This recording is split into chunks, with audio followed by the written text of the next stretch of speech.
हरे कृष्णा। माघ मास के कृष्ण पक्ष में आने वाली परम पावनी षठतिला एकादशी की आप सभी को हार्दिक शुभकामनाएं। परम भगवान श्री कृष्ण से यही प्रार्थना करते हैं कि वे आपको इस एकादशी व्रत के पालन द्वारा हर प्रकार के भौतिक सुख और आध्यात्मिक परम उच्च गति और उनकी शुद्ध भक्ति प्रदान करें। यह एकादशी अत्यंत विशेष है जो कि प्रत्येक वर्ष माघ मास के कृष्ण पक्ष की एकादशी तिथि को आती है। इस बार हम षठतिला एकादशी का पालन 25 जनवरी 2025 शनिवार के दिन कर रहे हैं और इस व्रत का पारण हम 26 जनवरी 2025 रविवार के दिन सुबह 7:22 से लेकर 10:53 के बीच में करेंगे। यह एकादशी विशेष इसलिए है क्योंकि वर्ष की सभी एकादशियों में तिल का सेवन करना वर्जित है, लेकिन वर्ष में आने वाली एकमात्र यही एकादशी है जिस दिन आपको तिल का सेवन करने की सलाह दी जाती है। षठतिला एकादशी के दिन 6 अलग अलग प्रकार से तिल का सेवन करने का सुझाव हमें शास्त्रों से मिलता है और इसी कारण से इस एकादशी को षठतिला एकादशी के नाम से जाना जाता है। यह एकादशी आपके पूर्व और वर्तमान जन्म के सभी पाप कर्मों का नाश कर देती है और इसके साथ साथ आपको भगवान श्री कृष्ण की विशेष कृपा प्रदान करती है। इस एकादशी व्रत का श्रद्धा और नियम पूर्वक पालन करने से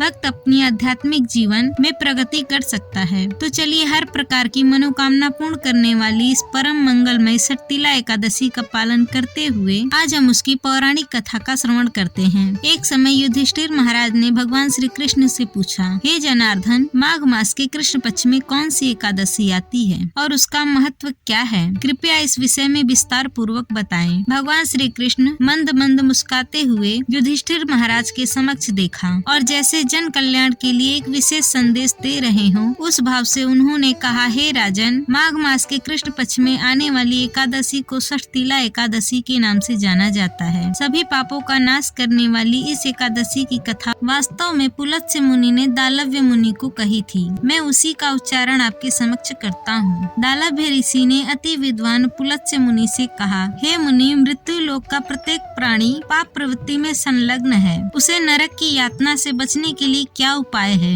कृपया इसका वर्णन करें। पुलत्स्य मुनि ने उत्तर दिया, माघ मास के कृष्ण पक्ष में आने वाली एकादशी को षठतिला एकादशी के नाम से जाना जाता है। इस समय मनुष्य को स्नान करके इंद्रियों को संयम में रखकर एकादशी व्रत का पालन करना चाहिए और भगवान श्री कृष्ण द्वारा नारद मुनि को कही गई इस षठतिला एकादशी की कथा का श्रवण करना चाहिए। ऋषि पुलत्स्य आगे कहते हैं कि षठतिला एकादशी के दिन माघ मास के पवित्र समय में मनुष्य को स्नान करके इंद्रियों को संयम में रखकर काम, क्रोध, अहंकार, लोभ और निंदा का त्याग करना चाहिए। परम पुरुषोत्तम भगवान का स्मरण करते हुए भूमि को स्पर्श करने से पूर्व गिरा हुआ गोबर एकत्रित करके उसमें तिल और कपास मिलाकर 108 पिंड बनाने चाहिए। माघ मास के अद्रमूल नक्षत्र आते ही कृष्ण पक्ष की इस एकादशी का व्रत धारण करें। अपराध क्षमा के लिए श्री कृष्ण नाम का जप करें और रात्रि में होम जागरण करें। चंदन, कपूर और पवित्र भोग द्वारा पद्मनाभ करें। फिर भगवान के पवित्र नामों का उच्चारण करते हुए पवित्र अग्नि में उन तिल मिश्रित 108 पिंडों को भगवान को अर्पित किया जाए। उसके साथ साथ सीताफल, नारियल और अमरूद भी अर्पित करें। अगर यह वस्तु उपलब्ध न हो तो उसके विकल्प में सुपारी भी अर्पित की जा सकती है। षठतिला एकादशी पर तिल का दान देना, तिल का सेवन करना, तिल से स्नान करना, तिल डाला हुआ जल पीना, तिल का हवन करना और तिल का उपटन लगाना, ये 6 विशेष कार्य करने का महत्व है। तिल से जुड़े इन 6 कार्यों को करने के कारण ही इस एकादशी को षठतिला एकादशी कहा गया है। जो भी व्यक्ति इस षठतिला एकादशी के दिन तिल का दान देता है वह हजारों वर्षों तक स्वर्ग में वास करता है। पौराणिक समय में एक ब्राह्मणी रहती थी।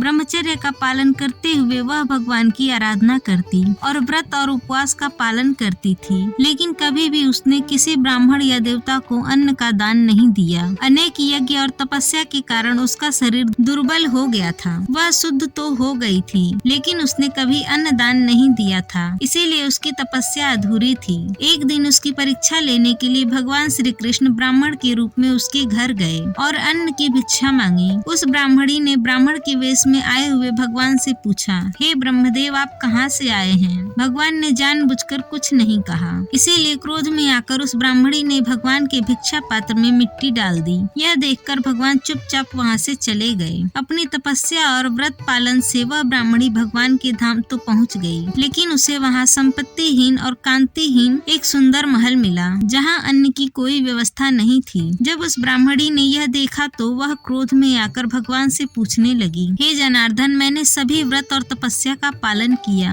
और उसकी उपासना की, फिर भी मुझे अन्न का अभाव क्यों मिला? यह सुनकर भगवान ने उत्तर देते हुए कहा, साध्वी, तुम अपने घर लौट जाओ। तुम्हें देखने देवताओं की पत्नियां आएंगी। उनसे षटतिला एकादशी की महिमा पूछना। उनसे षटतिला एकादशी की महिमा पूछकर ही तुम दरवाजा खोलना, अन्यथा नहीं खोलना। यह सुनकर ब्राह्मणी वापस चली गई। कुछ समय बाद ब्राह्मणी के घर पर देव पत्नियां आई और ब्राह्मणी को दरवाजा खोलने के लिए कहा। उस समय ब्राह्मणी ने उनसे षटतिला एकादशी की महिमा सुनाने को कहा। जब देव पत्नियों ने यह महिमा सुनाई तो उसके पश्चात ब्राह्मणी ने दरवाजा खोला और इस एकादशी का पालन किया, जिसके प्रभाव से उस ब्राह्मणी को अपने घर में अन्न, धन और सौंदर्य प्राप्त हुआ। इस प्रकार पुलत्स्य मुनि ने कथा के अंत में कहा, जो भी मनुष्य इस अद्भुत षटतिला एकादशी का पालन श्रद्धा पूर्वक करता है, उसे वह सभी प्रकार की दरिद्रता, आध्यात्मिक, मानसिक, शारीरिक और दुर्भाग्य से मुक्ति मिलती है। वास्तव में इस एकादशी का पालन करते हुए दान, यज्ञ और तिल का सेवन से व्यक्ति पूर्व जन्म के समस्त पापों से मुक्त हो जाता है और जीवन के अंत में आध्यात्मिक लोक को प्राप्त करता है। इस एकादशी के दिन व्यक्ति को ब्रह्म मुहूर्त में उठना चाहिए। ब्रह्म मुहूर्त यानी सूर्योदय से 1.5 घंटा पहले का समय। प्रातः में भगवान की मंगला आरती करनी चाहिए अथवा उसका दर्शन करना चाहिए। इस दिन अधिक से अधिक हरे कृष्णा महामंत्र का जाप करना चाहिए। संपूर्ण दिन के दौरान अन्न, दाल, चावल इत्यादि का त्याग करके उपवास करना चाहिए। यदि आवश्यकता लगे तो आप फल, दूध या एकादशी प्रसाद भी ले सकते हैं। दूसरे दिन द्वादशी पर निर्धारित पारण के समय नियम अनुसार एकादशी व्रत का पारण करें। पारण के लिए बनाए गए भोजन प्रसाद में तुलसी पत्र डालकर सबसे पहले भगवान को अर्पित करें, फिर उसे किसी सुयोग्य ब्राह्मण या वैष्णव को खिला सकते हैं। कथा पसंद आई हो तो वीडियो को लाइक जरूर करें। चैनल पर नए हो तो चैनल को सब्सक्राइब भी अवश्य करिए। वीडियो में यहाँ तक बने रहने के लिए आपका बहुत बहुत धन्यवाद।